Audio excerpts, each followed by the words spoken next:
हम सब ने सुना है कि सफलता का एक ही रास्ता है, जी तोड़ मेहनत। दिन रात एक कर दो और मंजिल मिल जाएगी। लेकिन क्या हो अगर मैं कहूं कि एक प्राचीन वैदिक स्रोत के अनुसार कड़ी मेहनत सबसे जरूरी चीज है ही नहीं। असल में ये सफलता के लिस्ट में आप कह सकते हैं तीसरे नंबर पर आती है। सही बात है। तो आज हम इसी रहस्य को खोलने जा रहे हैं। वो कौन सी दो चीजें हैं जिन्हें अथर्ववेद पर आधारित ये स्रोत मेहनत से भी ज्यादा महत्वपूर्ण मानता है। चलिए इस दिलचस्प सोच की गहराई में उतरते हैं। ये एक बहुत ही आकर्षक विचार है, क्योंकि ये हमारी सफलता की पूरी परिभाषा को ही पलट देता है। बिल्कुल। ये स्रोत हमें बताता है कि बाहरी दुनिया में कुछ भी बनाने से पहले निर्माण कहीं और शुरू होता है, एक ज्यादा सूक्ष्म स्तर पर। ये किसी रेसिपी की तरह पता है, जहां अगर आपने पहली दो चीजें गलत डाल दी तो तीसरी चीज चाहे कितनी भी अच्छी हो, नतीजा सही नहीं आएगा। बिल्कुल। तो चलिए पहली और सबसे बुनियादी सामग्री से शुरू करते हैं। स्रोत की जो पहली लाइन है वही बहुत शक्तिशाली है। धन पहले मन में जन्म लेता है, फिर जीवन में आता है। हाँ। अब ईमानदारी से कहूं तो ये सुनने में थोड़ा पॉजिटिव थिंकिंग जैसा लगता है, और उसकी आजकल बहुत आलोचना भी होती है क्योंकि वो हमेशा प्रैक्टिकल नहीं लगता। सही। तो क्या ये सिर्फ अच्छा सोचने की बात है या इसका कोई गहरा मतलब है? ये बहुत जरूरी सवाल है, क्योंकि यहीं पर ज्यादातर लोग गलती करते हैं। ये सिर्फ पॉजिटिव थिंकिंग नहीं, ये क्रिएटिव थिंकिंग है। अच्छा। दोनों में बहुत बड़ा अंतर है। पॉजिटिव थिंकिंग का मतलब हो सकता है कि आप किसी बुरी स्थिति में भी अच्छा महसूस करने की कोशिश कर रहे हैं, लेकिन स्रोत जिस सिद्धांत की बात कर रहा है वो है निर्माण का पहला कदम, एक मानसिक ब्लूप्रिंट तैयार करना। मानसिक ब्लूप्रिंट? हाँ, सोचिए कोई भी बड़ी इमारत बनने से पहले कागज पर या कंप्यूटर में उसका एक पूरा नक्शा बनता है ना? हाँ बिल्कुल। उस नक्शे के बिना मजदूर कितनी भी मेहनत कर ले, वो क्या बनाएंगे? ठीक है, तो ये मानसिक ब्लूप्रिंट वाली बात समझ में आती है। लेकिन एक अच्छे और एक बुरे ब्लूप्रिंट में क्या फर्क है? क्या सिर्फ ये सोच लेना कि मुझे अमीर बनना है एक अच्छा ब्लूप्रिंट है? स्रोत इस बारे में कुछ बताता है? हाँ, और यहीं पर बात और गहरी हो जाती है। एक अस्पष्ट इच्छा जैसे मुझे अमीर बनना है, एक कमजोर ब्लूप्रिंट है। ये वैसा ही है जैसे किसी आर्किटेक्ट को कहना एक अच्छी बिल्डिंग बना दो। वो पूछेगा कैसी बिल्डिंग, कितने कमरे, उसका मकसद क्या है? सही। स्रोत के अनुसार मानसिक ब्लूप्रिंट को स्पष्ट, विस्तृत और भावनाओं से भरा होना चाहिए।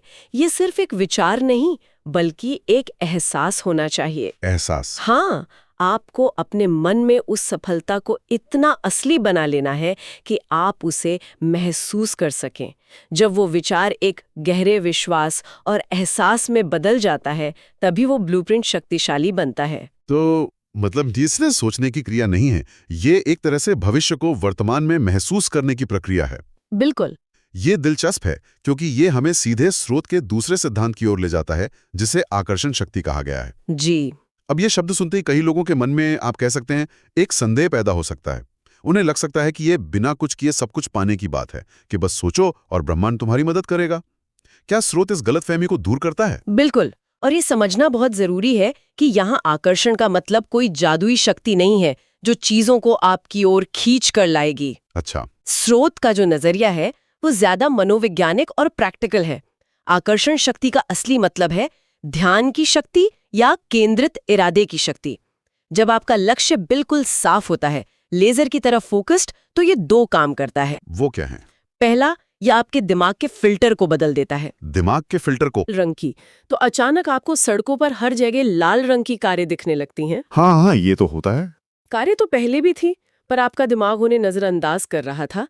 इसी तरह जब आपका लक्ष्य स्पष्ट होता है तो आप उन अवसरों, लोगों और सूचनाओं को पहचानने लगते हैं जो आपके लक्ष्य से मेल खाते हैं और पहले आपको दिखाई नहीं दे रहे थे। अच्छा, तो ये ब्रह्मांड को बदलने के बारे में कम और खुद के नजरिए को बदलने के बारे में ज्यादा है। ये तो काफी तार्किक लगता है। सही। और दूसरा काम क्या है? दूसरा काम ये है कि स्पष्टता आपके फैसलों को दिशा देती है।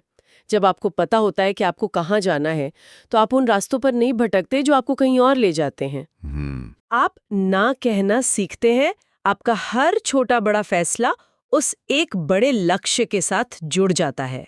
स्रोत के अनुसार यही केंद्रित ऊर्जा और लगातार सही दिशा में लिए गए फैसले बाहरी परिस्थितियों को आपके अनुकूल बनाना शुरू कर देते हैं। अच्छा। इसे ही काव्यात्मक भाषा में ब्रह्मांड का राह खोलना कहा गया है। ये कोई पैसिव प्रोसेस नहीं है, ये एक बहुत ही सक्रिय मानसिक अनुशासन है। ये व्याख्या उस विचार को बहुत ज्यादा प्रैक्टिकल बना देती है। तो ये बैठकर इच्छा करने के बारे में नहीं है, बल्कि अपने दिमाग को एक ऐसे शक्तिशाली टूल में बदलने के बारे में है जो सही मौकों को पहचान सके और सही फैसले ले सके। बिल्कुल। लेकिन जाहिर है सिर्फ सोचना और मौके पहचानना काफी नहीं है। यहीं पर शायद वो तीसरे सिद्धांत आता है जिसे हम सब जानते हैं, कर्म। हाँ, और स्रोत इसे कर्म का तेज कहता है। ये इस पूरे ढांचे का इंजन है। स्रोत में एक अद्भुत पंक्ति है, बिना कर्म के संकल्प अधूरा और बिना संकल्प के कर्म दिशाहीन। ये इस दर्शन का दिल है। ये उन सभी धारणाओं को खारिज करता है जो कहती हैं कि सिर्फ सोचने से सब कुछ हो जाएगा, और साथ ही ये उस हसल कल्चर को भी चुनौती देता है जो कहता है कि बस बिना सोचे समझे मेहनत करते रहो। इस संतुलन को थोड़ा और खोलते हैं। संकल्प के बिना कर्म दिशाहीन है, इसका क्या मतलब है?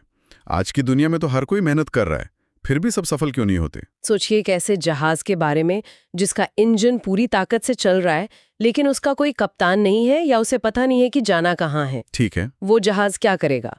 वो या तो गोल गोल घूमता रहेगा या किसी चट्टान से टकरा जाएगा। उसकी सारी ऊर्जा बेकार हो जाएगी। सही बात है। आज बहुत से लोग यही कर रहे हैं। वे रोज 12-14 घंटे काम कर रहे हैं, लेकिन बिना किसी स्पष्ट संकल्प या दिशा के। उनकी मेहनत उन्हें थका रही है, लेकिन कहीं पहुंचा नहीं रही। संकल्प यानी आपका स्पष्ट लक्ष्य वो पतवार है जो कर्म के इंजन को सही दिशा देता है। और इसका दूसरा पहलू, कर्म के बिना संकल्प अधूरा है। ये तो काफी सीधा साधा लगता है।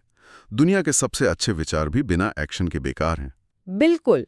आपका मानसिक ब्लूप्रिंट कितना भी शानदार क्यों ना हो, जब तक आप उसे बनाने के लिए ईंट पत्थर नहीं उठाएंगे, वो सिर्फ एक सपना ही रहेगा। संकल्प और कर्म एक दूसरे के पूरक है। संकल्प कर्म को क्यों और क्या देता है, और कर्म संकल्प को हकीकत में बदलता है। जब आपका क्यों बहुत मजबूत होता है, तो कैसे यानी कर्म करने की प्रेरणा अपने आप आती है। तो अब हमारे पास 3 स्तरों का एक मॉडल है। पहला, एक स्पष्ट और शक्तिशाली मानसिक ब्लूप्रिंट बनाना। हाँ। दूसरा, उस ब्लूप्रिंट पर अपने ध्यान को केंद्रित करके अवसरों को पहचानना। सही। और तीसरा, उस दिशा में पूरी लगन से कर्म करना। ये अपने आप में एक पूरा मॉडल लगता है, लेकिन स्रोत यहाँ रुकता नहीं है। वो एक और परत जुड़ता है जो शायद सबसे सूक्ष्म और सबसे शक्तिशाली है। हाँ, और वो है चौथा सिद्धांत। स्रोत कहता है, धन सिर्फ मेहनत से नहीं आता, सही ऊर्जा और सही मन से आता है। यहाँ पर नियत साफ हो जैसी बात भी कही गई है। अच्छा। ये इस पूरे समीकरण का सबसे गहरा हिस्सा है। ये कर्म की मात्रा से ज्यादा कर्म की गुणवत्ता पर जोर देता है। एक मिनट, ये तो बहुत बड़ी बात है।